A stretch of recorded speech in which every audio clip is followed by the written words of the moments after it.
It's now time for the Billy C Show, part of the BillyCBoxing.com network.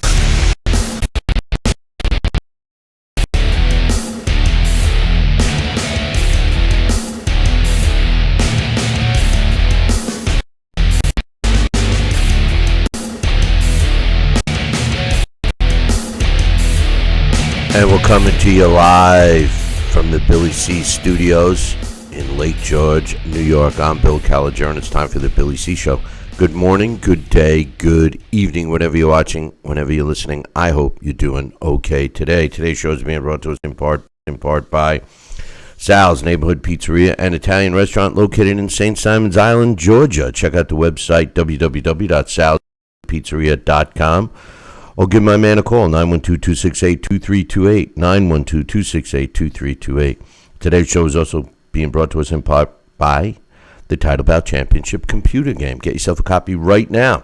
If you want to do some simulations between fighters of yesteryear versus fighters of today, or fighters versus today, dream fights that guys don't want to step in the ring and fight. Do it. Get yourself a copy right now. Today's show is also being brought to us in part by our 24-hour, 7-day-a-week boxing channel, Billy C Boxing, available on all the major streaming outlets. Just visit GinicoUSA.com and sign up today.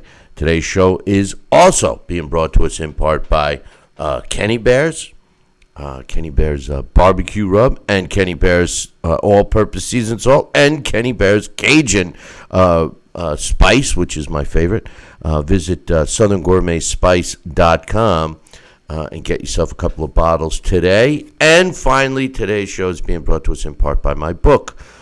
Tom Molyneux, From Bondage to Baddest Man on the Planet, is available right now where all good books are sold. And you can get a copy of this book right now where you're watching or listening to this very show. Just visit barnesandnoble.com or amazon.com. Find out why I'm so adamant about getting Tom Molyneux's story told. Okay, everybody's kind of been trapped indoors with the coronavirus. It's taken its toll on most, I believe. I also believe that the world will never go back to the way it was. I really don't think it will, even when this is all over. So with that said, we are at a crossroads with the show. I am not sure if we will be moving forward with it on a weekly or even daily basis. I'm thinking more along the lines of maybe just doing live specials or whatever. So I'm looking for your input. So if you could drop me an email, Billy@TalkinBoxing. That's TalkinBoxing.com. I would appreciate it. But also, which adds to my frustration, is our streaming partner, YouTube, utterly sucks. And they make changes and all this stuff they don't tell anybody. So, therefore, right now, as a matter of fact, we're live on our Facebook feed, which is terrible to begin with. The quality is nowhere near what we usually get. But that's because YouTube has made so many changes that, and no documentation, no updates, no nothing, just this is the way it is. And I'm not into that. I don't have the time or the patience to do it anymore. So I will keep you guys posted on that, but I'm really looking for some feedback from you guys to see if you are able to communicate with what you think we should do moving forward. But with that said, I'm going to move forward with the show right now.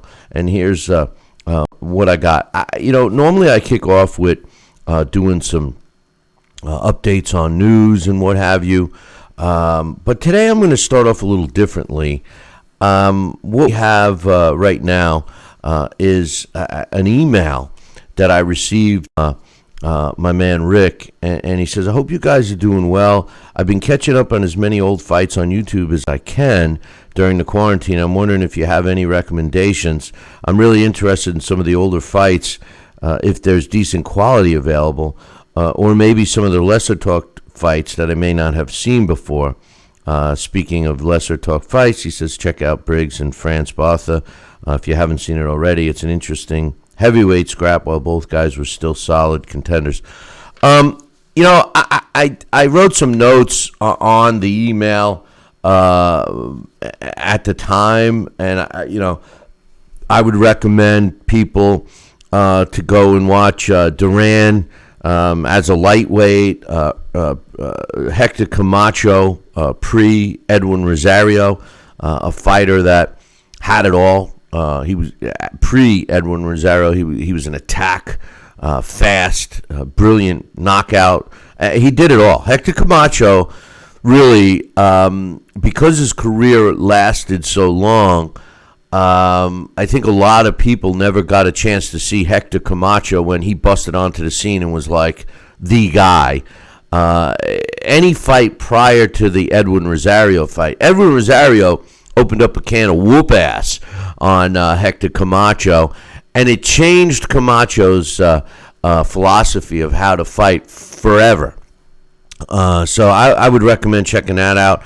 Another fighter that you could go check out that really may not get the recognition was Ray Mercer. Ray Mercer, when he first got out and turned pro, he did the Olympics and everything when he turned pro, I kept telling everyone that would listen, Ray Mercer is going to be the next guy. I mean, this guy was just, I loved him, and I still do.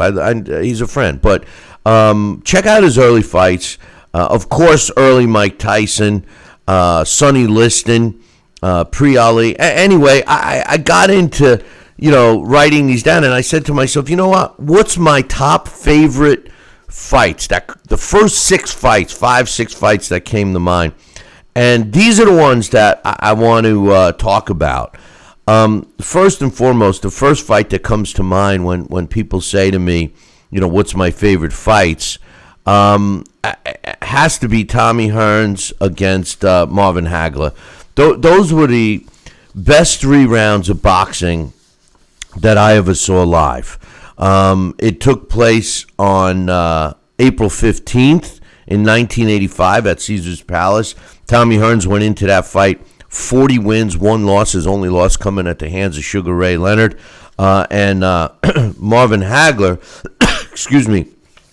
went into that fight with a beautiful 60 wins, 2 losses, and 2 draw record. This fight really was, you can make the argument against the top 2 fighters. Yes, Sugar Ray Leonard was mixed in there, but everybody wanted to see this fight. They called it war. It was a lot of trash talk, a little bit, not like today, but some trash talk that was going on. There was a lot of fanfare. It was at Caesar's Palace in Las Vegas, outdoors. I mean, it was packed. It was the fight. And these guys, they talked smack a little bit and backed everything they said. They backed it up. Like I said, for me, it was the best 3 rounds of boxing. Other things about this fight, I at the time, I had these on and off feelings about Marvin Hagler. Sometimes I loved him, sometimes I hated him. Tommy Hearns, I always liked. I always liked Tommy Hearns. And, at this time, you had there was no real pay-per-view. Cable wasn't in everyone's place. So you saw these at these closed circuit, which has made a comeback. I'll be getting Alex Pierpaoli on here in a little bit, but, he goes and watches them now at the closed circuit. So it gives you the, live arena feel. You could go wait online for a beer, or you go and wait online to use the men's room. It gave you that feel. And on a big screen, I remember seeing it at a Civic Center in Poughkeepsie, New York. The fans there were mostly Marvin Hagler fans. I was rooting for Tommy Hearns, and this fight opened up First round was, feeling out. They left at the feeling out. This was just I'm going to kill you or you're going to kill me kind of an attitude. They both went at it. And, one beautiful thing about this fight and the two fighters themselves is that, they respected each other, outside the ring, after the fight, before the fight. But during the fight, there was no respect. And they both came out to end this fight quickly. It lasted 3 rounds, brutal 3 rounds, back and forth. First time I ever saw Marvin Hagler really get rocked. In the first round, Tommy Hearns nailed a shot on his top of his head, opened up a gash. Marvin Hagler saw his own blood, figured he better stop it, end this fight quickly, and went after Tommy Hearns. Tommy Hearns hung in there. His weakness was his chin, so to speak, because of his small, thin legs, chicken legs, if you will. One of the most impressive things about this fight was after the fight. The accolades were given. Marvin Hagler won by a third-round stoppage. One thing I never knew about this fight until 10 years later when Tommy Hearns mentioned it. And if he did mention it before, it was basically kept under wraps because I never recall it. But Tommy Hearns broke his hand with that shot at the top of the head of Marvin Hagler, and never once complained. Today you hear it every effing time. You got the old, I don't want to make an excuse, but I had a stomach flu, or I broke my hand, I couldn't land. These guys are, I can't stand it. It's another reason why I'm turned off and considering walking away from doing this show. We've been doing it for 16 years. And I just, not that I feel that other shows compete with us in terms of content or quality. It's just that I think the fan base doesn't want this show anymore. And, I'm ready to oblige. So, and some of the fighters kind of the fighters today echo the fans. Never holding themselves accountable for anything. It's always someone else's fault. Even the trainers, we're going to do this, we're going to do that, we. And then their fighter loses and say, he didn't do this and he didn't do that. So it's not just the fighters, it's just the whole thing. And it's all sports. It's all sports. But, and I doubt, because of this COVID-19, I doubt sports are ever going to be the same. What are they going to do? Are they going to all of a sudden have everybody, hey, okay, everything's cool, come on, fill up the stadiums. Yeah, people are going to be nervous.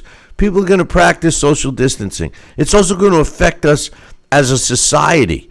The embrace, the hug, the handshake, it's gone. Nobody's going to do that anymore. It's what? I feel very sorry for the future generations. It's going to be very robotic in a sense. Everything's going to be sanitized. It's going to be a sanitized world. And half of the problems that we have with these kinds of viruses and germs and all of this crap is because for the last 30 years, everybody's been so conscious, and you got to be careful. You can't let the baby be held by a stranger. I don't mean like just some Joe Schmo off the street, but oh no, they spray all this stuff on them. Oh no, you can't let kids play outside. They can't walk to the bus stop alone. Throw them in a minivan. We'll drive them down to the bus stop and let them sit in climate controlled until they have to get on the bus. Or better yet, they're not driving in that bus. There's no seat belts. Let's drive them ourselves. So, it's just, and it's not the kids' fault. It's us. It's the parents' fault. The world has changed, never to go back. So if anybody thinks that it's going to go back to the way it was, forget it. Back to boxing. I'm going to be all over the place today. I'm telling you right now. My mindset is, I don't know if it's COVID-19 or what. But anyway, Marvin Hagler versus Tommy Hearns in 1985. If you haven't seen it, go watch it. It was the best 3 rounds of boxing that I recall watching live. My second fight that I wanted to talk about was Marvin Hagler against Sugar Ray Leonard. Was it an exciting fight? Nah. I guess you could say yes, maybe to a degree. It took place on April 6th in 1987. Ray Leonard had been off for 3 years following his comeback. He had retired for 2 years before Kevin Howard retired for 3 more and came back and called out Marvin Hagler. There was a lot of, substance to this fight. Marvin Hagler and Ray Leonard were kind of coming up together, except Marvin Hagler was more of a down and dirty, had no money, real, true fighter, out of Brockton, Massachusetts. A guy that had to fight his way, had to turn pro to start making a living. And Sugar Ray Leonard, well, he was more of the golden boy before the golden boy. And, he went into the Olympics, had a great career in the Olympics, signed big contracts before he turned pro, was on 7-Up commercials everywhere. He was the media darling, likable guy, good-looking guy, spoke well. And Marvin Hagler resented that and wanted to fight him for a long time. And finally, Ray Leonard comes out of retirement after 3 years and says, I want Hagler. Now, there's a lot of backstory to this. And, one of the things was that, the fight just before Marvin Hagler and Sugar Ray Leonard was John the Beast Mugabe fought Marvin Hagler. And it was a 12-round fight, and the Beast took Hagler into the 11th round before Hagler stopped him. Now, John the Beast Mugabe was more known for being a junior middleweight fighter, so he had come up, but he also had a hard time making weight and being dedicated to training. So he was kind of a big guy, even though he was more known as a junior middle. And when he fought John the Beast Mugabe, Sugar Ray Leonard, I see something in there. Now's the time to fight Hagler. They get the fight signed, sealed, and delivered. It was a huge fight. And some things that because I've watched this fight many, many times, and some things that stick out was Marvin Hagler did not fight the fight that he fought against Tommy Hearns against Sugar Ray Leonard. And he should have. That was the fight that he should have fought against Ray Leonard. Now, Ray Leonard was expecting that, so who knows what would have happened. But Marvin Hagler tried to outbox Ray Leonard in this fight, which you're not going to do. And this was a tale of two fights. This was also the beginning of these fighters stealing rounds, what you would call stealing rounds. Sugar Ray Leonard was great at that. He was a guy that would go in and finish strong. The last 30, 40 seconds of the fight would finish strong and was stealing rounds. But Marvin Hagler, if you rewatch the fight, you see Marvin Hagler doing some things that weren't normal to Marvin Hagler. He wasn't feeling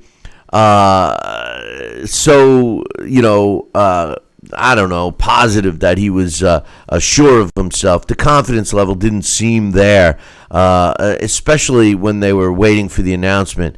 It was a good fight. Here's why it's one of my favorites. It was controversial. I watched this fight at least 20 times, really, in full. I mean, I could say I watched it hundreds of times, but 20 times where I scored it over the years, and I always scored it the same, a draw. I honestly felt that this fight was a draw. Now, me and a bunch of people involved with this show several years back up at the Canastota Boxing Hall of Fame, we all rewatched this fight without sound in a hotel room, and we all scored it and discussed it after each round. And a lot of people that had watched this fight over the years and years and thought, Hagler won or Ray won, were kind of surprised at what their thoughts were after watching it in this setting. And it just proved how close this fight was. Me personally, I still scored it a draw. The problem I have with this fight was that there was a never a rematch.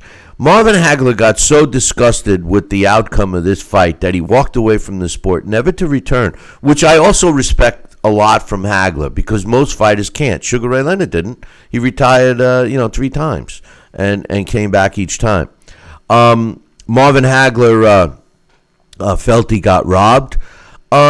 He didn't get robbed. This fight was very close. It could have gone either way. Hagler could have won, Ray won, or could have been a draw. It screamed for a rematch, and Hagler got pissed off and walked away. The problem I have with giving Ray Leonard the fight here was that the unwritten rule of boxing going into this fight was that you had to knock out or decisively beat the champion in order to win his title. And, Sugar Ray Leonard did not do that. He may have won on the judges' scorecards. He may have won on your scorecard. But the truth of the matter is he didn't destroy Marvin Hagler by any stretch of the imagination. Most people feel Hagler won the fight. It changed boxing forever because since that fight, we've seen it happen time and time again where, a fighter wins a title from an existing champion. And you say to yourself, what fight were the judges watching? That never was the case before this fight. Another great fight to revisit while you're in quarantine right now. Now, talk about a great fight. And there's just no doubt about it. There was a fight that took place on December 9th in 1961. It was between Gene Fullmer and Benny Kid Paret. Now, Sal, Rocky Senecola, and myself, we did a TV series called Boxing Revisited, and this was one of the fights we called. And basically the premise of this fight, and you could watch it on the Billy C. Boxing channel, we replay these and other specials we've done over the last 16 years. But this was one that we called as if it was happening live. And I'll be honest, I had never watched the fight in its entirety prior to doing that show with Sal. And what I found was that this was probably the second most brutal fight that I ever watched behind the Tommy Hearns Marvin Hagler fight. Now, don't get me wrong, there's plenty of other brutal fights that took place over the years. But this fight, when you watch it, you never would think that it would go as long as it did. This fight went 10 rounds. It was scheduled for 15, and it was back and forth. And the beating that each of them took was unbelievable. Here's the thing: this fight took a toll on both fighters. Benny Kid Paret had fought 3 months earlier in a fight that he fought Emil Griffith in 2 fights back to back in April of 61, then in September of 61, then 3 months later he fought this Gene Fullmer fight. Now, Emil Griffith and him had a brutal fight in 1961 where Emil knocked him out. Later that year, in September of 61, 3 months later, after the brutal fight in April of 61, Emil Griffith and Benny Kid Paret fought to a split decision. Benny Kid Paret then went and fought Gene Fullmer in this fight I'm talking about, December 9th in 1961. And when you watch this fight, you'll see how brutal it was. And the rules of boxing have changed since 1961, big time. For example, a fighter today would not be allowed to fight immediately after, because, especially after a knockout, they would be put on a temporary suspension and then have to get checked out. I strongly believe that the fight between Gene Fullmer and Benny Kid Paret was actually the fight that started the decline of Benny Kid Paret. And in his next fight, 3 months later, he fought Emil Griffith again, was stopped in the 12th of a brutal beatdown, and then died shortly after. I strongly believe that if they would have done what they do today, where they put a fighter on suspension after a knockout and then force them to do a head scan or what have you, they would have seen some kind of irregularity with Benny Kid Paret, and wouldn't have let him fight that fight, and maybe would have saved his life. But as it turned out, it didn't. And Gene Fullmer wasn't exempt from taking a beating either, because when you look at Gene Fullmer's career, Gene Fullmer had 64 professional fights. When he fought Benny Kid Paret in 1961, he won by knockout in the 10th round of a scheduled 15-round fight. He would only fight 3 more times in his career, all against the same guy, Dick Tiger, never winning one.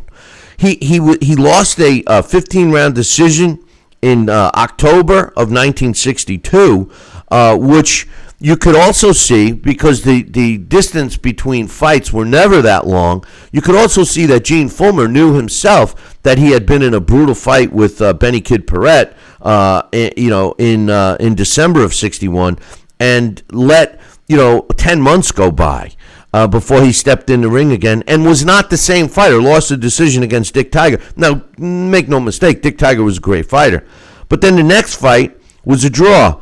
And, many people think that Dick Tiger won that one as well, 15-round draw. And then the final fight of Gene Fullmer's career was in August of 1963, so 2 years after the Benny Kid Paret fight, and he couldn't continue after the 7th round, after the 6th round, actually.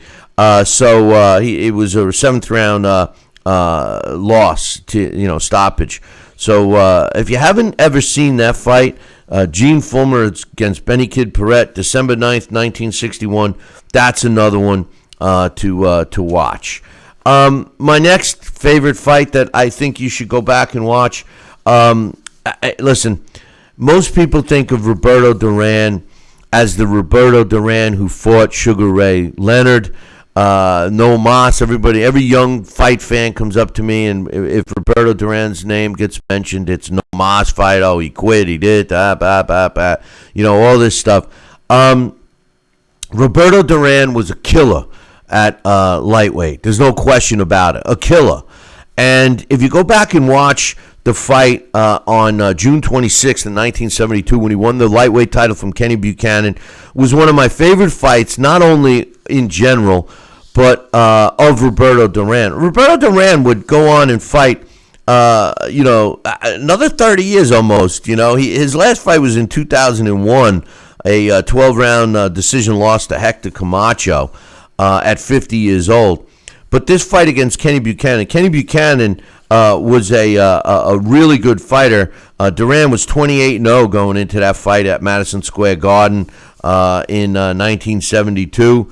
And Kenny Buchanan, he was only lost once. He was 43-1 and the champion in that fight. If you've never seen it, please go back and watch it. Roberto Duran at his best as a lightweight, vicious fighter that could box. Many people don't look at him as a boxer, and he really was. He could box. Even his first loss against what's his name? Jesus Roldan, not Roldan. Let me. Now I got to cheat. I got to look at Esteban de Jesus. His first professional loss, 1972. They would fight 3 times. I'm getting old. I'm losing my mind. So definitely go back and watch that. My next favorite fight, one that I highly recommend. Listen, my favorite fighter, who I think pound for pound is the best fighter in the world forever, was Sugar Ray Robinson. Nobody comes close. Anybody that even mentions Floyd Mayweather in the same breath, or Manny Pacquiao, or even Sugar Ray Leonard, or anybody in the same breath with Sugar Ray Robinson, I just ask you to please button your lip, because Sugar Ray Robinson was by far the best. He was even the best ever at welterweight. Unfortunately, we don't have any footage of it, only accounts of it. But everyone said we kind of started picking up footage of him at middleweight and beyond. And he had retired. He was similar to Sugar Ray Leonard. He had retired several times. But the fight I'm talking about is the Valentine's Day Massacre. It took place February 14th, 1951, against Jake LaMotta. Now, Jake LaMotta, he too had many, many fights, 106 to be exact. And, this fight was his 96th fight going into the Sugar Ray Robinson fight in 1951. They didn't call it the Valentine's Day Massacre for just no reason. I mean, this was the classic fight where Sugar Ray Robinson just opened up a can of whoop ass on Jake LaMotta, and the fight was stopped. This was made famous in the film.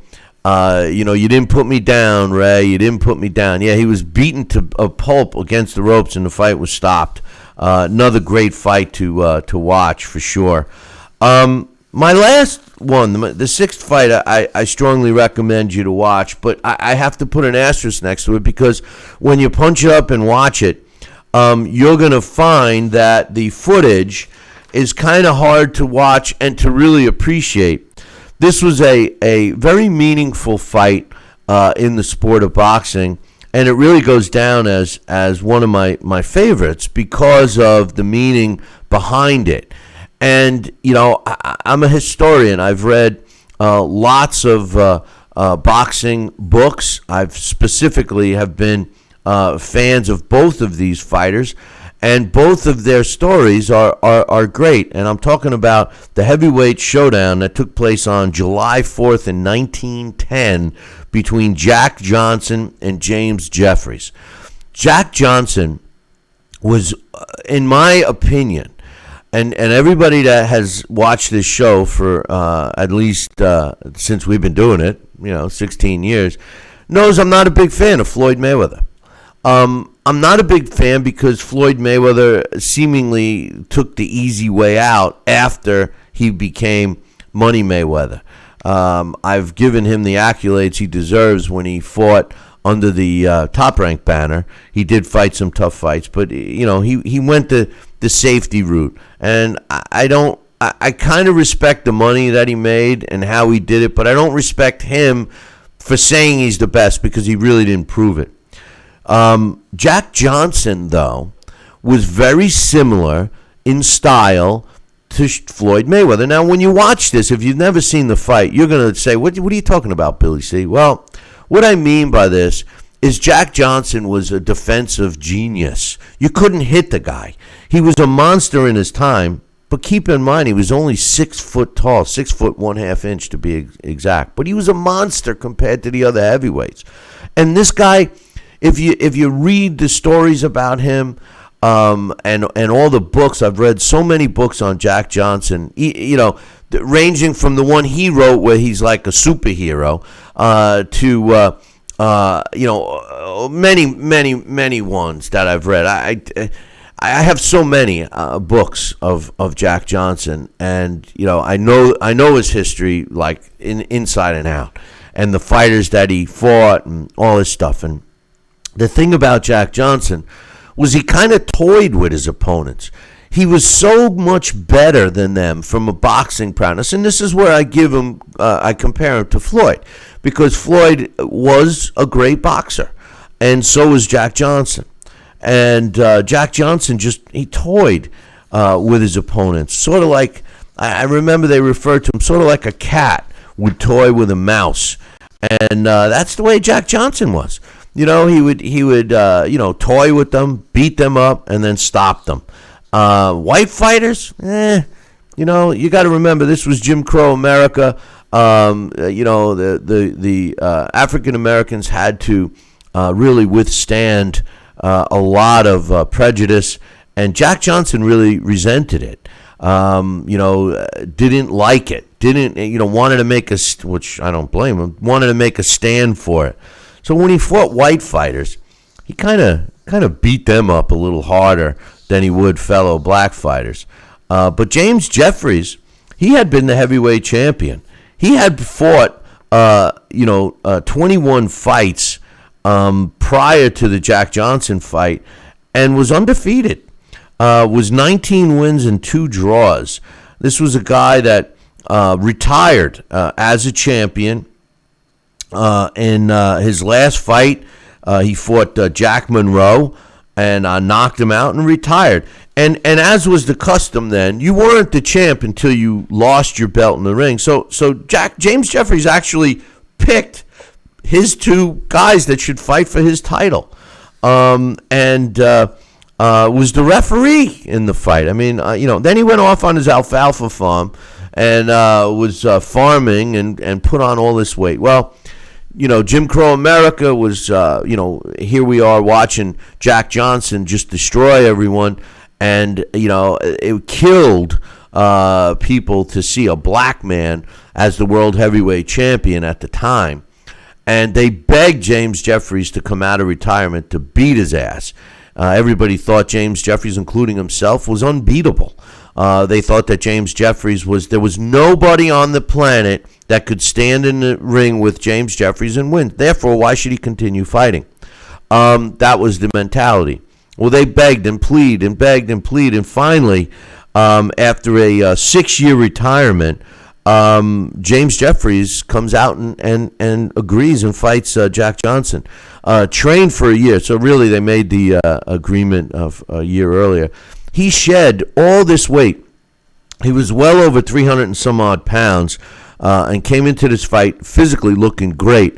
And it was well chronicled. You could see it. But it was there was no match. James Jeffries was no match for Jack Johnson. As a matter of fact, they never let Jack Johnson knock him out. The cops busted out onto the scene and stopped the fight with the famous photo of James Jeffries just beaten to a pulp, hanging over the rope, and Jack Johnson victorious. And everyone had to put it to rest. Interesting thing, James Jeffries went back to his alfalfa farm and lived out his life there. Jack Johnson, well, he fought a couple of more times and then ended up losing his title to Jess Willard in 1915. Ended up doing some time in jail for some stuff that he ran from. Came back out of jail and resumed his career, but never got another world title shot, and passed away at 68 years old. So, if somebody had to ask me, what fights, those would be the top 6 that I would recommend you watch. At least, in my opinion, those would be the ones that I think would make the most sense. And if you haven't seen them, or even if you did, go back and revisit them. They are worthwhile for sure, 100%. So definitely check those out when you get the time. And everybody's got some time. Speaking of getting time, don't forget, I talk about it all the time. You got to get some of Kenny Bear's barbecue rub. Go to southerngourmetspice.com. This stuff is the best. There is no question about it. Make sure you tell him Billy C sent you and demand a Billy C discount. But no, wait, there's more. Because when you go to southerngourmetspice.com, Kenny Bear's is the original. I put it on everything. But they got 2 new ones out right now. The blackened Cajun seasoning, which has become my new favorite, and the all-purpose salt, which is great. So get yourself a bottle of each. Tell them Billy C sent you, and demand a Billy C discount. southerngourmetspice.com is the place to go. And the place to go on a Friday night is Alex Pierpaoli's house, because the fun never stops. Joining us right now is the unshaven Alex Pierpaoli. Good morning, Alex. Good morning, Billy C. Yep, I'm working on the quarantine beard.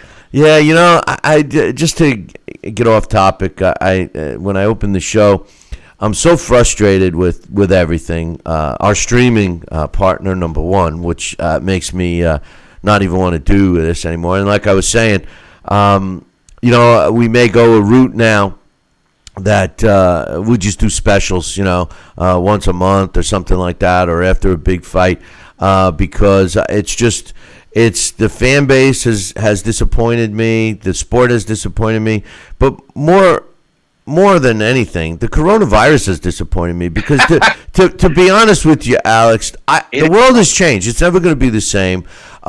Sports have changed.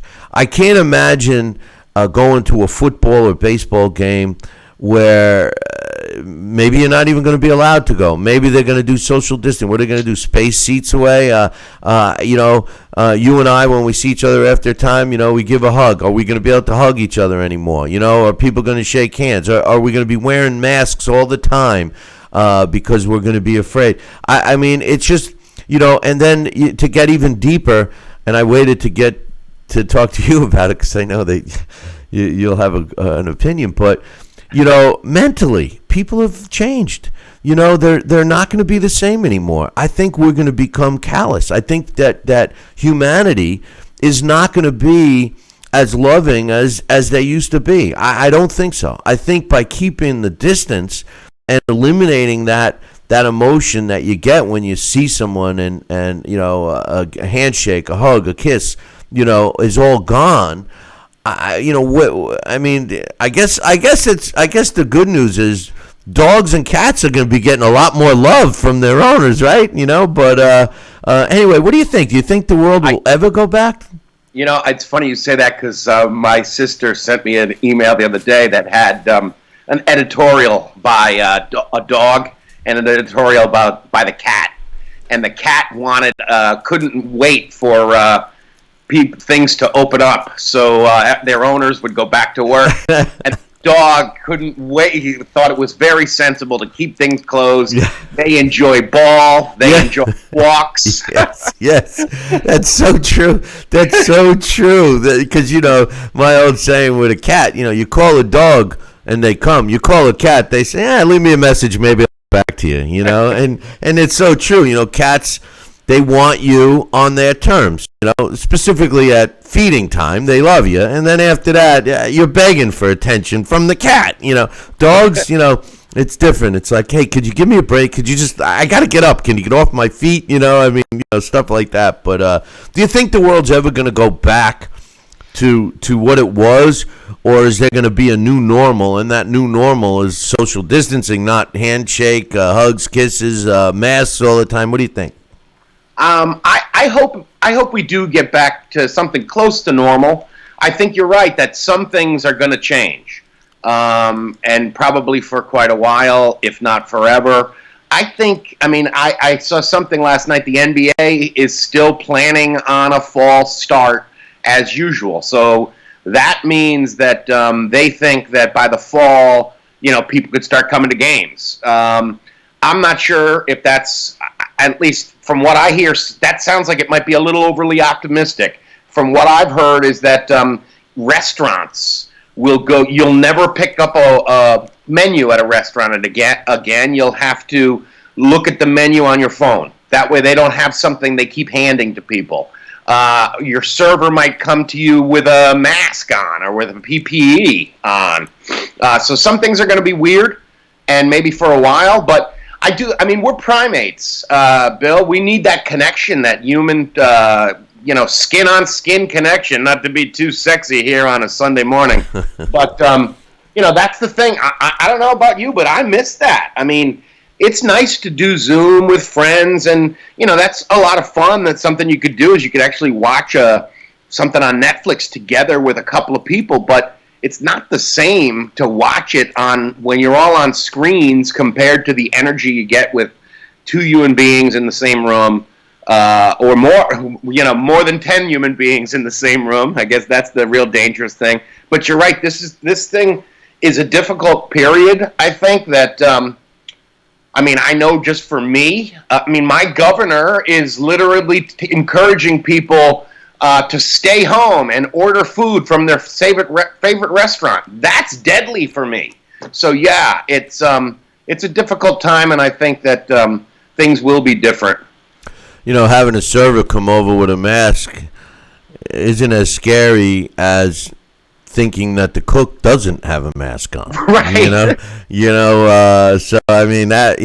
But yeah, it's. Well, I think that dating from now on, it's going to start, like, the first thing couples will do is take a hot soapy shower together and wash all the Rona off Yeah. each other over the couch for Netflix. Yeah, I mean, you can look at it as good or bad depending upon your Right. situation. Especially with married couples. The good news for some is, hey, you get to spend more time with your wife or husband. The bad news for some is, hey, you get to spend more time with your wife or your husband. It may lead to enriching a relationship, or it may lead to a high percentage of divorces. So who knows? But all we do know. I have to say, I mean, personally, I know we're doing our list of top fights, but if you ask me, I think the two movies that are like the ideal quarantine movies would have to be The Thing, the John Carpenter Thing, because it's the COVID-19 behaves very similarly. And the other thing, and that movie also has that claustrophobia and paranoia to it. And then the other one, of course, is The Shining, which is the ultimate warning tale about being locked away with your family. There you go. I love The Shining. I heard that, are they remake? There's another movie that's supposed to be The Kid, right? Like that's they actually go to the same site and stuff. Did I see something about that? Yes, yeah. I read the book. I have not seen the movie. It's a little. If you're a fan of the movie, it's sort of difficult because a lot of times people who are fans of that book and fans of that movie are different because Kubrick and King had very different visions of what they were putting on the screen. So the movie and the book do differ. So the book sequel movie is more of a sequel to the book, not a sequel to Kubrick's movie. But it was decent. But like a lot of Stephen King, I thought the ending was a little weak. And you mentioned The Thing. I liked. Now The Thing was the John Carpenter's was Kurt Russell, right?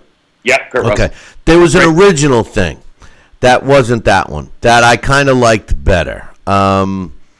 But anyway, okay. Our movie Siskel and Ebert copy is over. But let's talk. I got an interesting email from my man Rick, and I immediately said, well, these are some fights you should watch, and then it got me thinking, like, okay, if I could pick 5, what would be 5 I would pick? And then I said, well, I need to pick 6. So I picked of them and recommended people to watch those fights. I picked Jack Johnson, James Jeffries, Sugar Ray Leonard against Marvin Hagler, Tom Hearns, Duran against Kenny Buchanan, and Gene Fulmer against Benny Kid Paret. I thought that those fights were worthwhile to revisit and watch closely, in the confines of your home. What did you? After we spoke, I know I gave you about 16 hours to prepare, but what did you come up with? First of all, I do think that's a great list, both for action as well as historical significance. And I would agree with you that in terms of Duran, that's probably pinnacle Duran, that fight. If it isn't the second, the Jesus fight or the brawl in Montreal, because that's another amazing Duran. But the meanness versus Buchanan and just the speed and power. I mean, he was amazing. Now these are not my favorite fights, but these are all great ones, and they all have something about them that I really like that got me to put them on this list. The first one I'm going to put is a fun heavyweight scrap from November 6, 1999, and this one has a COVID-19 connection because I don't know if fight fans were aware, but heavyweight contender Derek Jefferson of the 90s and early 2000s just won a victory over COVID-19. He was in really rough shape. He posted on social media just this weekend about some of his struggle. And back when he was a heavyweight contender, this is one of his most memorable fights. It was November 6, 1999 versus Maurice Mo Better Mo Betta Harris, and it's just a really good heavyweight tilt, and it features several knockdowns, including what was deemed Ring Magazine's KO of the year. So if you want to watch a guy who has recovered from this illness, and you want to check out his post on social media, you should be able to find that. Just look up Derek Jefferson, COVID-19. I'm sure you'll find it, because he has recovered. And if you do watch that fight, you could get a look at him in his fistic prime. Another one that has a connection to, well, I'll save that one for a little later. This is another one that was just an amazing brawl. And like you had mentioned, Hagler-Hearns was just an incredible fight. Well, actually, maybe I should pause. I don't know if you wanted to throw anything in on that Derek Jefferson-Mo Harris one. No, it's it's interesting to see where their careers went after that fight. Yeah. Because neither one of them really amounted to anything. Mo Harris specifically had so much promise. They had other demons. Both of them had other demons that prevented them. And one interesting thing about that particular fight is something we don't get to see much today as much, where you have two guys that were basically on the same path, rising, fighting each other. In Mo Harris's case, he sunk down a little more, and then came back again and was in the mix again more recently, the last several years. Derek Johnson continued his rise, and then they both were out of the mix totally. Which that's the fear. You see, that's why fighters today don't fight those fights. Because they're afraid that they're not going to get that chance, but. The boxing needs those fights, Alex. Boxing needs those fights to weed out the contenders from the pretenders, so to speak. And when you have two ranked guys, which was the norm back in the day, fighting each other, where one moves up and the other has to regroup, that was classic Jefferson-Harris, that fight. So I think it's a great selection. Thank you. Yeah, and I think you're right. It was one of those bouts that it was a risk for both guys. But, yeah, that's the thing that makes, especially with the heavyweights, and this was a good example because they do trade knockdowns in one of the rounds, and it is one of those situations where you think you got a guy hurt, and that's probably when he's most dangerous because you're going to go in there wantonly thinking, I got him, and you're not looking at what's coming back at you, and that produces one of the knockdowns in almost a second. That just makes for some fun fights. And that's the thing. I think that heavyweight division is the division where risk is probably looms largest because one punch could change everything. Yeah. And that fight was a perfect example. Yeah, no doubt. I agree. So, and then another one that's also heavyweights, and this is probably in terms of class, a leap in class, because these were two of the very best heavyweights on earth at the time, and that's Joe Frazier versus Jerry Quarry 1. Like you had mentioned, Hagler-Hearns is just an awesome, barn burner of a fight. Well, watch Frazier versus Quarry, because if you like Hagler-Hearns, Frazier versus Quarry is almost as heated a slugfest, and they're heavyweights. They just stand jowl to jowl, cheek to cheek, and slug it out. And Quarry really puts... Joe had a thing where he always started slow. And Quarry takes advantage of that, because you could see Quarry gets a big first round. The first round of Frazier-Quarry, I would put it up there with the first round of Hagler-Hearns, even though there isn't the dramatic... the way Hagler was so badly stunned in the beginning of that round that it was like, oh boy, now this is just war. There wasn't quite a moment of that intensity, but Frazier versus Quarry 1 is just a tremendous fight. Joe Frazier at what I think might be, other than in the first fight of the century, of course, I would say Frazier versus Quarry 1 is probably Joe Frazier at his peak. Yeah. Go ahead. Well, what I was going to say is, when people mention Quarry, they don't realize they think of Quarry, the brothers collectively as they were punching bags. They because they never were titleists and everything, but they were quality fighters. The three heavyweights that come to mind that don't get the credit that they deserve is Jerry Quarry, number one. George Chuvalo is another one, and Bert Cooper. I mean, these are three guys that, they've come up short, but look at who they fought. I mean, every one of them fought everyone, especially Quarry. I mean, you could turn around and make an argument for Quarry, and about how good he is and the way people should look at him, and forget the loss, the loss total on his record. If these three guys were fighting today, I guarantee you that they would have one of the belts. I would bet my last penny on it. So no, it's another good pick, man. Oh yeah, I mean that's the thing about Jerry Quarry. He was just so tough, and one of the things that the drama in this fight is just all these fights I picked for the intensity of the competition, and when this fight is stopped on cuts, look at how upset Quarry is.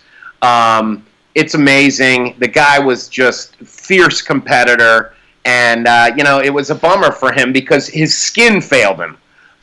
His skills didn't, and that's always an interesting thing, but not to take any credit away from Frazier. I mean, it's very possible Frazier was going to stop him down the road. That was one of those, but you can't really say that. That's the thing about this sport, is that a few of these bouts, and ones you mentioned as well as the ones that I'm going to mention, the thing that's great about boxing, I guess this is true about all sport, is that the way these bouts turn out could become a source of resentment for the rest of your life. No, I know. Look at it. Like Hagler.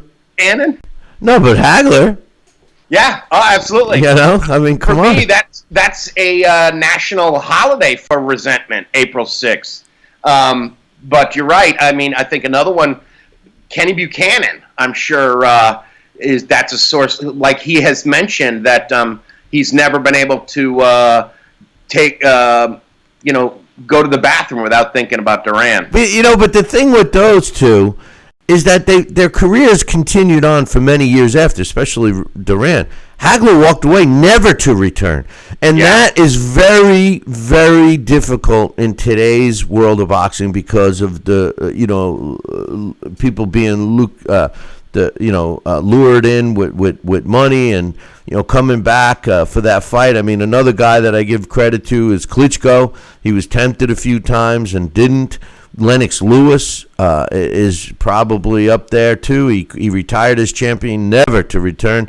I mean, in today's sporting world, that takes a lot of you-know-whats to stay away, especially when people are just throwing money at you, So, anyway, What else you got? All right, so it's a good transition from that in terms of guys getting redemption. This is a fight, one of my favorite fights, and I thought about this last night as I was going to bed because there was a couple I was thinking, well, that's a great barn burner of a fight.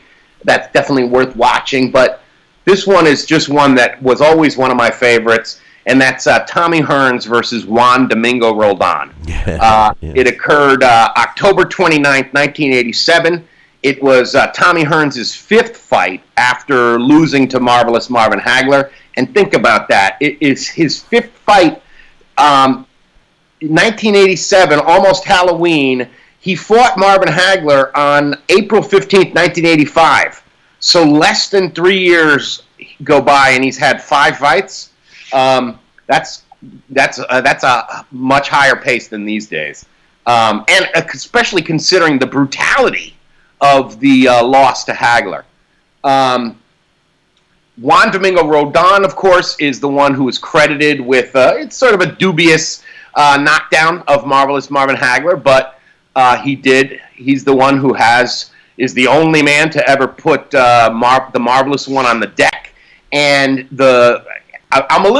one thing about doing this show that I thought of last night, Billy C, is by us mentioning all these shows, it might make YouTube pull them down. Because the thing that's great about this one is the pay-per-view broadcast is still on YouTube, and it's the great Tim Ryan and Gil Clancy, who just were a great team for the pay-per-views in the 80s. And sitting with them is the Marvelous One himself. At this point, he might not have been completely embittered about boxing yet. I'm surprised because it is within 6 months of the, because it's October of 87. He had lost to Leonard in April. I think they were still talking about a possible rematch. And I think he was sitting there thinking there might be a rematch with Tommy Hearns as a possibility, maybe at 168 pounds, maybe at 175, whatever.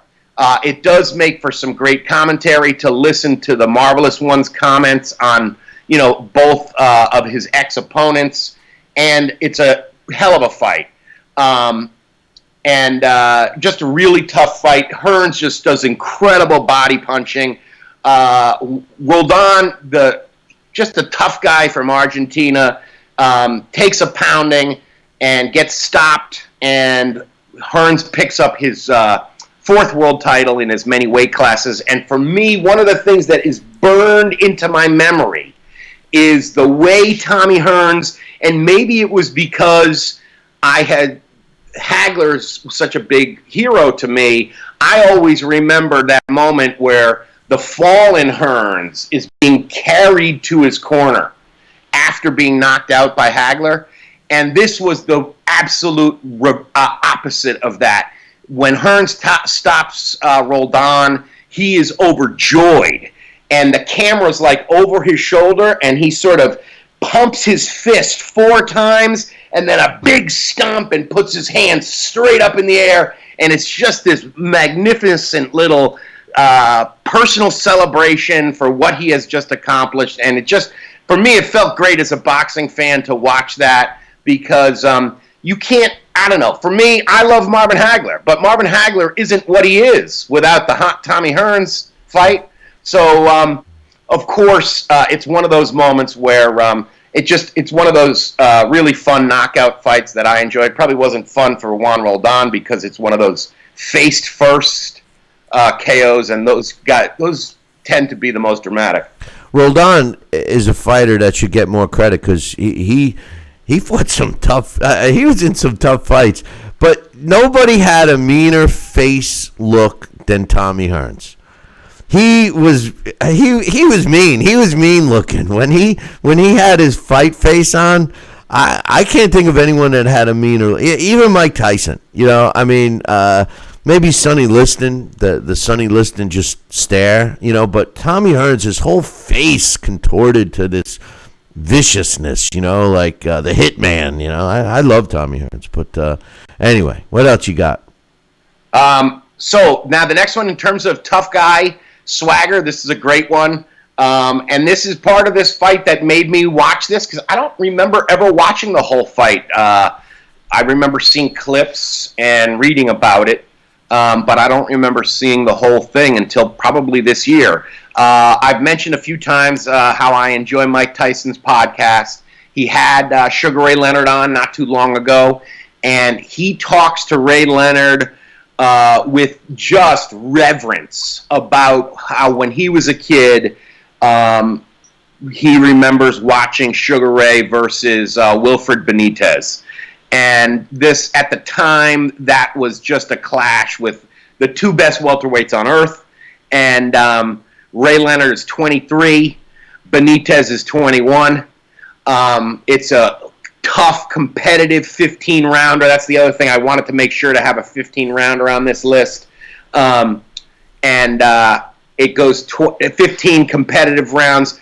I don't think there's no knockdowns, but Ray Leonard did say afterwards that was the sorest he had ever been up to that point in his career after that fight.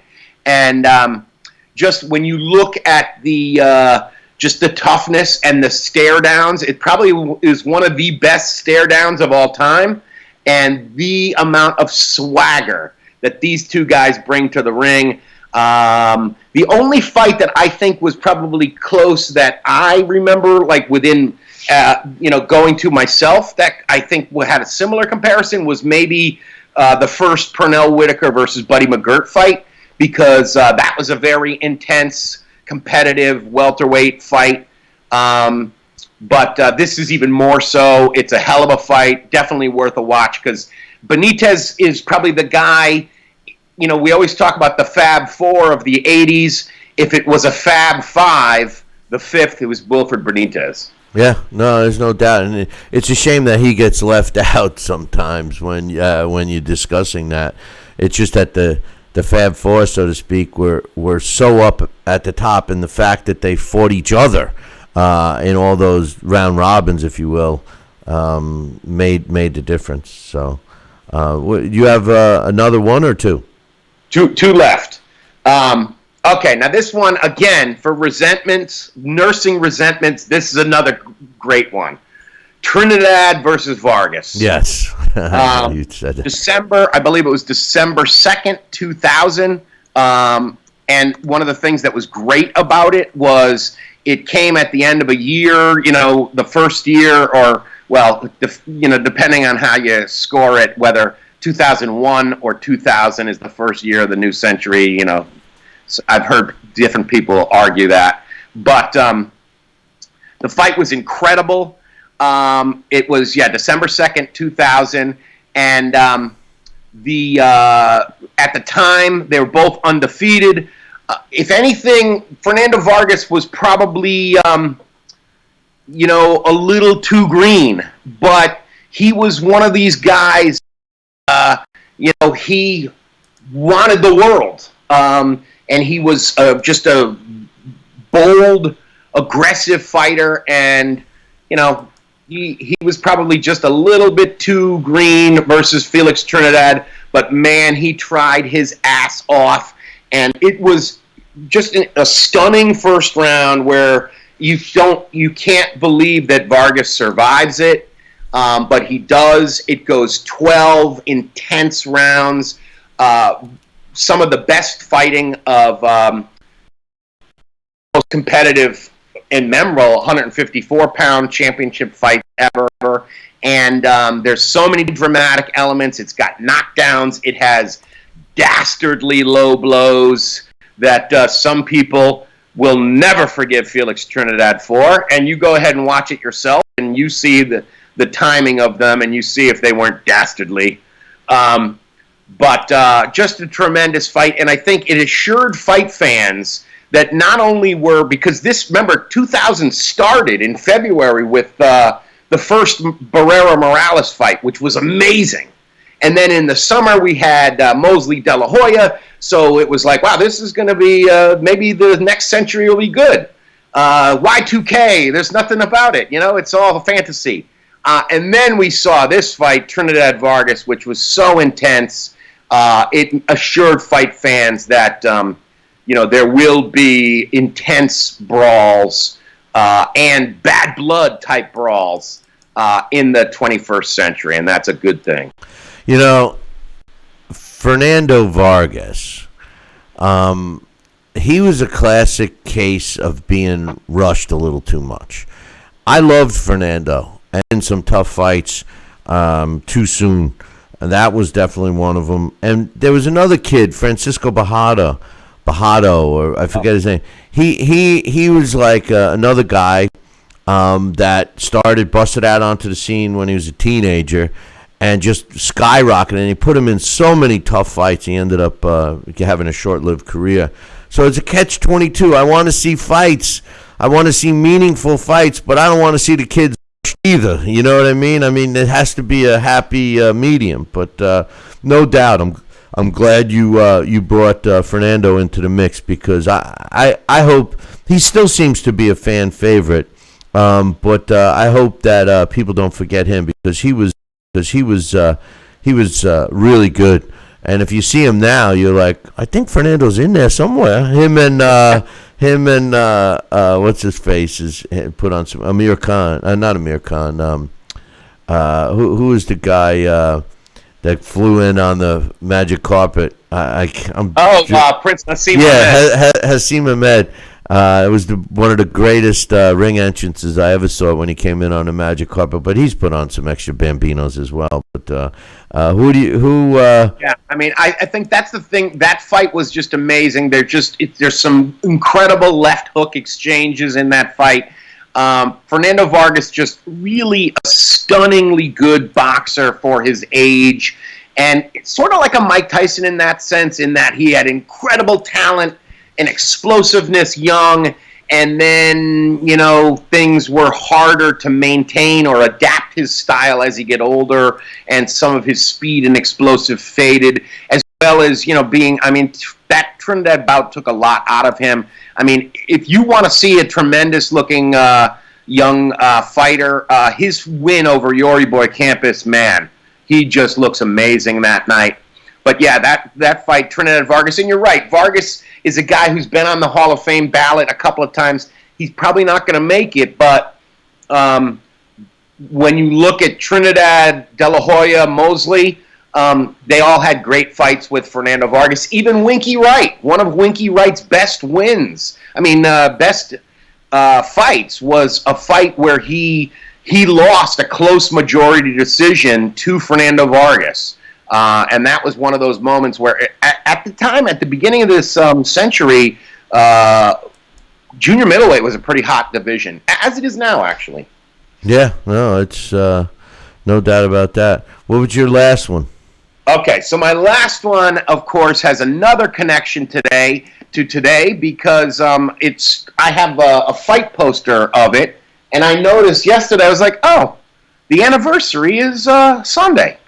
And this is a tremendous, I watched the whole thing last night, and again, it is up there on YouTube, at least for a few more moments, in its original broadcast form, which it was an HBO fight, and that is Vasily Yurov versus James Lights Out Toney.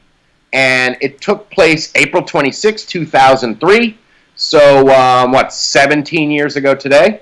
And we got tremendous boxing talent in the corners as well. You had Tommy Brooks in Vasily Yurov's corner, Freddie Roach in James Toney.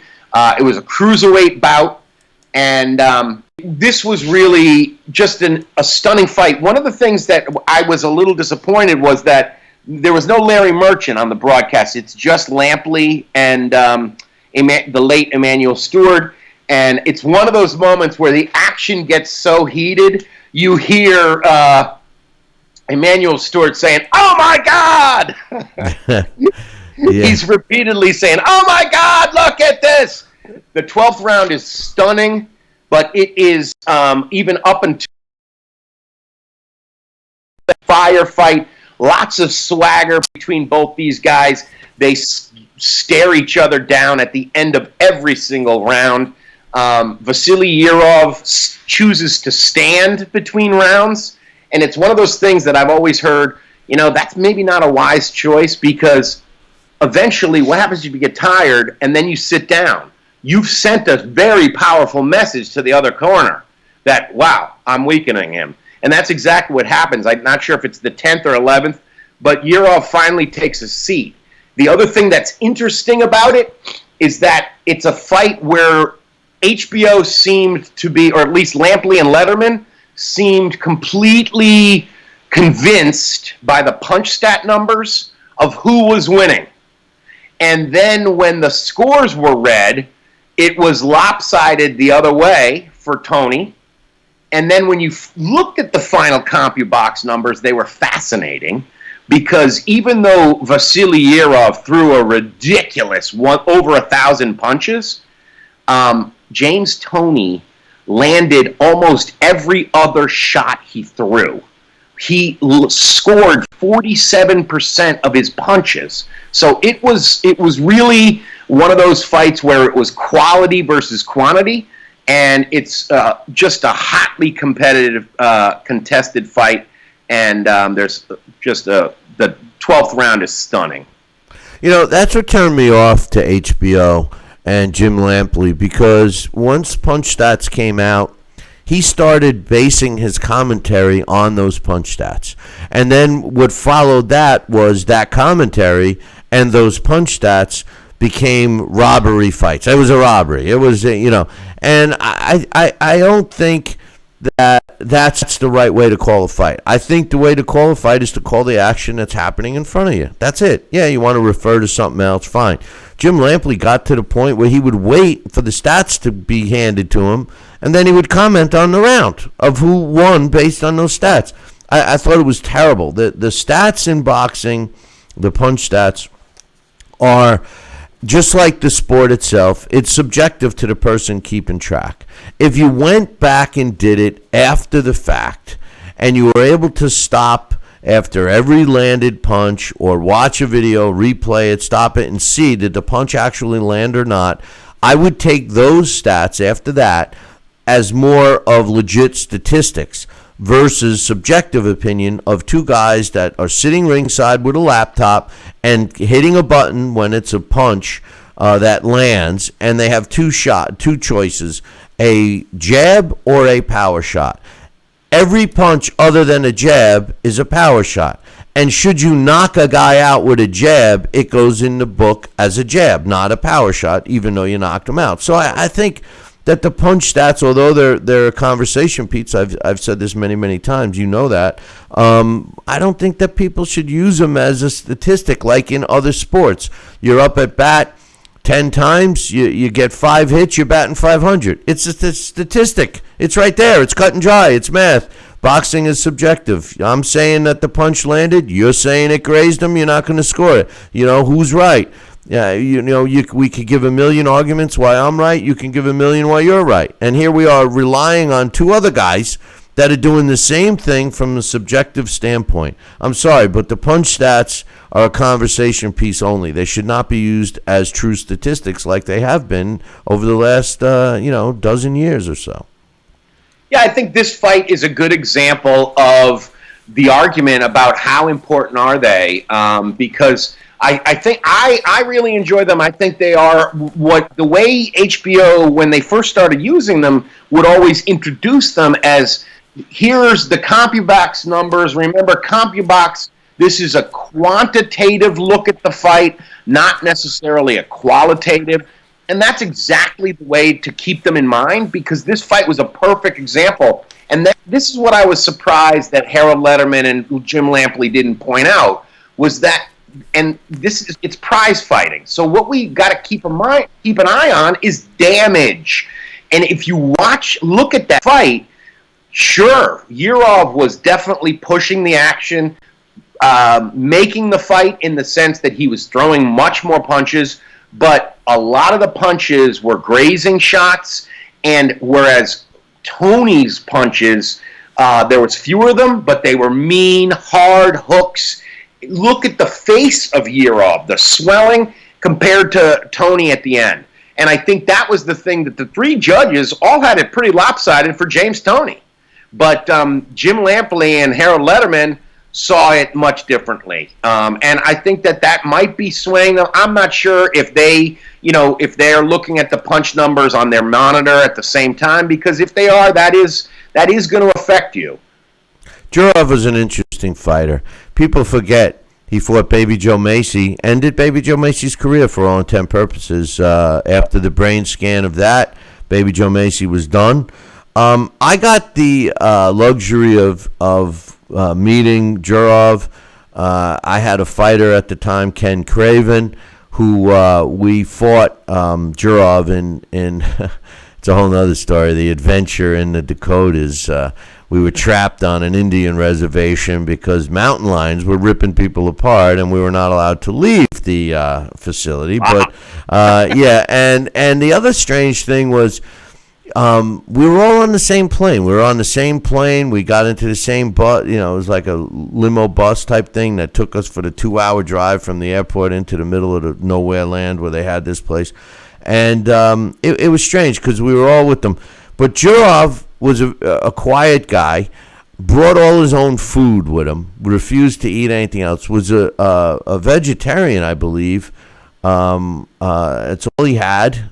And he was a no-nonsense guy. Ken Craven had a great chance to beat him, but he ended up right when he started training. We had Snoops in Poughkeepsie at the time, and we bring him in. He starts training, and he missed his family and went home and didn't train, and ultimately got stopped in that fight. But it taught me a lot about the boxing game, being smart, bringing your own stuff if you're worried about not getting the exact nutrition that you wanted, and what a smart move it was, because the food at this particular Four Bears was the worst to eat. I wouldn't even feed it to my dog, and we were stuck there.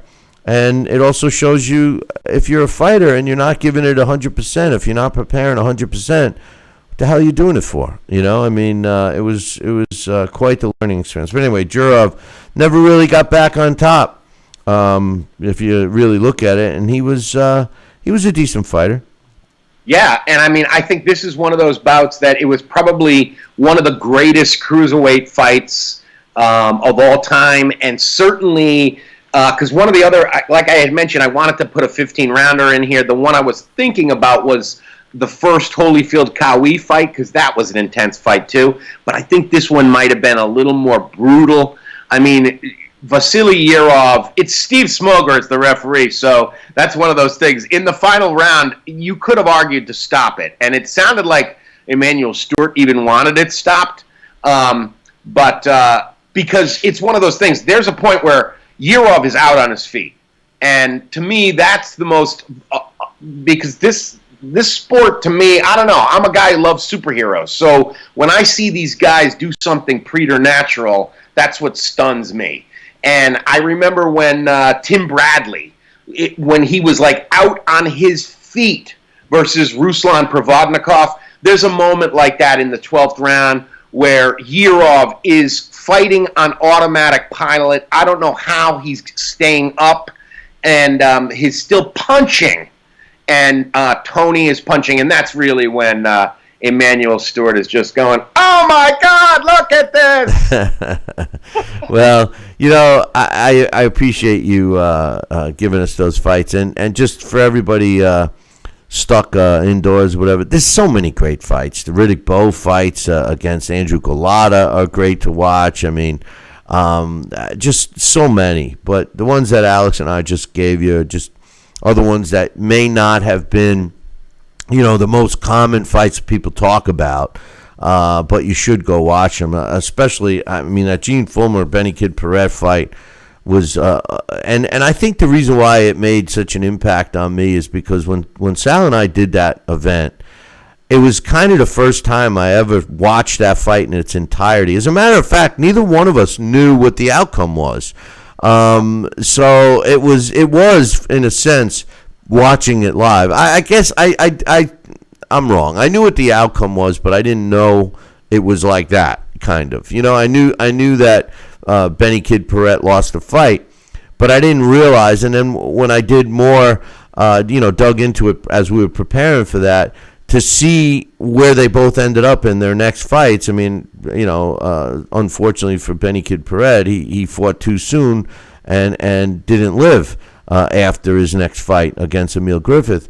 But some of the rule changes, Alex, may have saved his life if they, did a head scan after a knockout, preventing him from fighting again.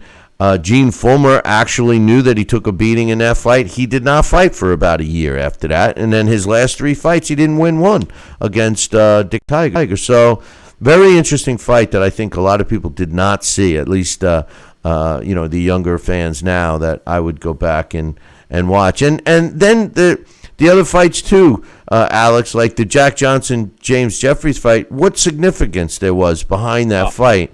And even like your favorite, Marvin Hagler, Sugar Ray Leonard, what transpired after that fight? We lost Hagler forever. The sport of boxing was changed. You didn't have to knock out the champ anymore. The little subtle things that, you can contribute a specific fight for changing it. Dooku Kim against Boom Boom Mancini, ending the 15-round fights with the WBC, stuff like that. And, it's got boxing has such a history behind it. And you wonder if a tragedy like COVID-19 is going to prevent it from moving forward. I read an interesting article the other day, Alex, about how boxing, the fighters had gotten themselves, because let's face it, some of these fights that we were talking about, Hagler Hearns and Leonard Hagler, those guys were making big money in the 80s, $10 million each they were making in those fights. That kind of tailed off, and fighters weren't making that much money. There was only a couple of fighters making big bucks, and then that changed over the last half a dozen years.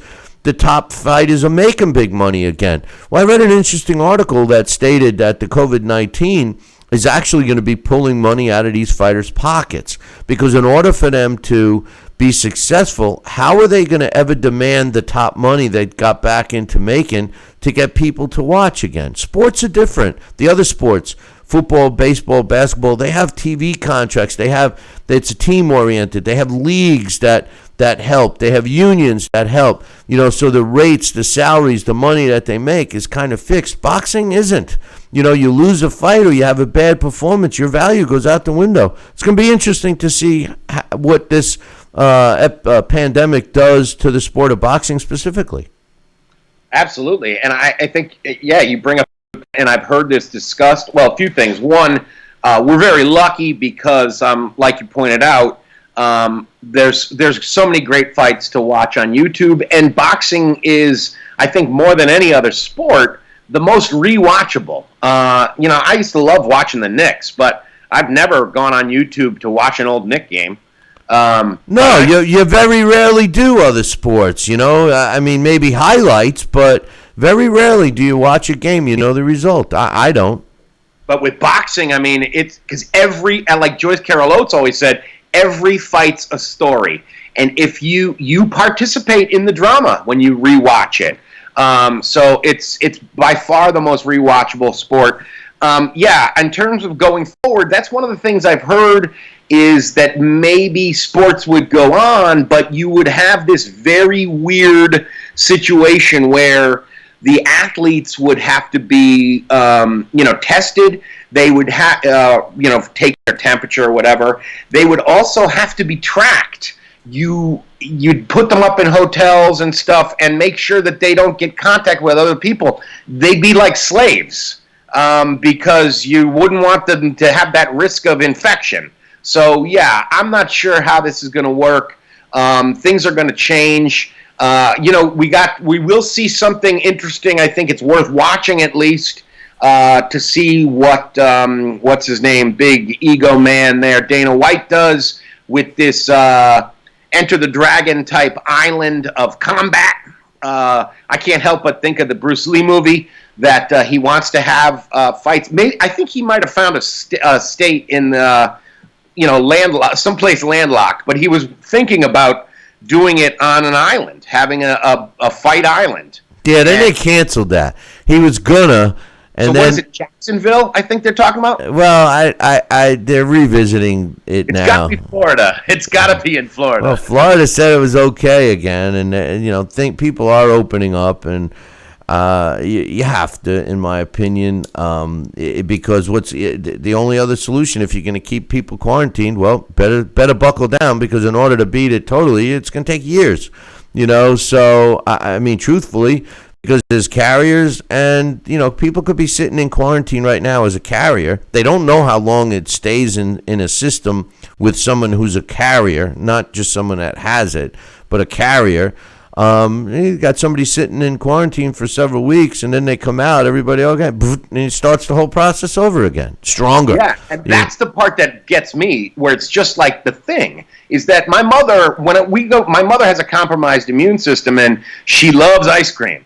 So when we go food shopping for her, I have to swab the whole ice cream with a Lysol wipe, because this disease, this virus, it's just like the thing. It wants to get someplace cold and just wait, because then you could take that thing of ice cream out, 6 months from now and get COVID-19. Because it's being preserved. I know. Hey, listen, my big line now is I choose the bandana when I walk in the stores, and only older people know when I say, "Hey, I'm looking for a train. Any trains around?" People look at me like, "Huh?" And I'm like, "That's what I was thinking about that the other day. My cousin Didi, his favorite movie was The Outlaw Josie Wales. Love it. He would have loved this time. He could walk around everywhere wearing a bandana. Yeah, Outlaw Josie Wales. How's it on when he spits? Oh, this thing works great on anything. Spits on his white jacket. How's it on stains? Clint says, But me and my buddy Chester, we used to. Good, the Bad, and the Ugly is my favorite Western of all time. But Outlaw Josie Wales is pretty much the next one. And there's the scenes where Clint is pulling out all these guns and he's shooting, and we challenge people to count how many guns he has, because we've come up with different numbers all the time. Like, he's pulling them out, he's got them on the side, he's got them inside. I mean, it's just gun after gun, and then click, drops them, pulls out another one. It's like, how many guns does he have in there? And it's great. But Alex, I appreciate your time, and had some fun today reliving some fights for sure, and recommending them to the viewers. I will get with you over the next week and figure out a game plan for us and the show, and we'll go from there, my man. That sounds great, Billy C. Yep, sounds like a great list. I'm going right to YouTube and watch some boxing. Yeah, hey, we'll watch that Benny Kid Perrette and Gene Fullman fight. I do want to watch that, definitely, because I've never seen that whole thing. No, watch it. You can watch it on the Billy C channel too, by the way, and have myself and Sal Rocky Senecola calling the action as if it's live. It was great. Fun stuff. But anyway, have a good one, my man. All right, Billy C. Take care. That's Alex Pierpaoli giving us his insight and his fights that he thinks you should watch while you're in quarantine. I got a message from my man Augie from Riverhead, and he said, "Hey Billy C, what's your opinion on Wilder? Will he actually make a comeback, or is it over? What's his next move?" Well, Augie, he is coming back, and he has exercised his third fight option with Tyson Fury. I do believe that he was exposed, just like we've said the whole time. Deontay Wilder possessed a heavy hand, and it's freakish power, and it got him where he was. There's no question about it, and you can't take that away from him. He's got the punching power. He can knock anyone out on the planet. And although he did display a jab and some footwork in his first fight with Bermane Stiverne, since then he has shown zilch of any kind of boxing ability other than headhunting for the knockout. And you could make the argument that his last handful of fights, he was losing on every scorecard until he knocked his opponent out. The truth of the matter is he's a one-dimensional fighter. And Tyson Fury feels he's taking the third fight only for the money. Could be. You don't teach a guy that's in his 30s who has been extremely successful knocking people out. I know people have said, oh, well, what do you do? Oh, you go back to the drawing board. You learn this, you learn that. No, you're not going to. Because in the heat of battle, what's going to happen is that he's going to revert back to what comes naturally to him. And what comes naturally to Deontay Wilder is seek and destroy. I'm going to knock him out with my right hand. It's a shame. But this has been my argument for all these years where, young fighters need to be taught correctly. So, number one, you need a true trainer, teacher, not a rah-rah man. Number two, you need to up your level of opposition while you're building yourself up, while you're moving up in the ranks.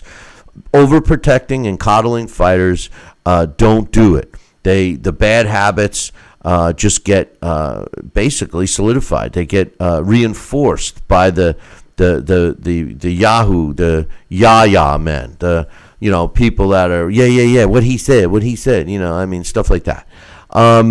So where does he go from here? Well, he's fighting Tyson Fury, we don't know if it's going to be the next fight or whatever, but he is exercising it. I personally feel that Deontay Wilder should fight another fight and then go after Tyson Fury. But if he goes right, if their next fight is each other, you're not going to see anything different. I think Tyson Fury won the first fight. It ended up as a draw officially. Tyson Fury destroyed him in the second fight. And the third fight might not be a destruction because Tyson Fury is going to be fighting a little more cautious. I don't think you'll see Tyson Fury with the same game plan you saw in the second fight. I think we're going to see a combination of the first game plan and the second game plan. And I think that Tyson Fury will come out with something that Deontay Wilder will not have an answer for. He's not the sharpest tool in the shed. He doesn't have any skill. He has no footwork. He's really just a power puncher, and Tyson Fury knows that. Tyson Fury has to protect himself from that punch, and that's it. And I strongly think that Deontay Wilder could have made some changes in his team, and maybe be in a better position right now than he is. But anyway, thank you for the message, Augie. And one last time, we are going to make a decision with the show. I've said it in the beginning of the show, and I alluded to it midway through. But in lieu of what's going on with the sport itself, a lot of the unknowledgeable fans, and quite honestly, some of the ratings that we are getting on YouTube, we may bail from YouTube altogether. It just doesn't seem worth it to us. Or we just will do specials. YouTube has changed their format yet again. It does not work correctly. There is no support for it, and it's useless to me. YouTube was geared for, Johnny pokes his eye out with an ice pick. Ha ha ha! Let's get 40 million views. Not so much for a full length program like ours. We are on the radio, and we do have a website that we post this stuff up, and we will upload the videos to YouTube for you, at least for now. But the future of this show is in your hands. If you drop me an email and let us know what you think, Billy@TalkinBoxing, TalkinBoxing.com. My options really are to go back to a daily format, which I find very unlikely. Continue doing the weekly format, which we are right now. And the third option, well, actually two more options. The third option would be to do a monthly show where we cover maybe the biggest fight, or we do some specials or whatever, on a month-to-month basis. And then the final option is to just stop doing the show altogether. And I'm at that point. So let me know what you think. Drop me an email, Billy@TalkinBoxing, TalkinBoxing.com. Stay tuned for all information on the show. Make sure you're a friend of ours on Facebook. We did broadcast the show live on Facebook. You can also make sure you're on our YouTube page. Subscribe to the YouTube. That would help. And spread the word. Don't forget we have a podcast, so you can get our shows on iTunes, so check all of that out. Hey, listen, be safe, practice social distancing whenever you can, and wear the bandana and go look for a train. No, that's what I'm doing. But make sure you tune in next time. Same bat time, same bat channel. Until then, I'll leave you with this. Ciao, baby.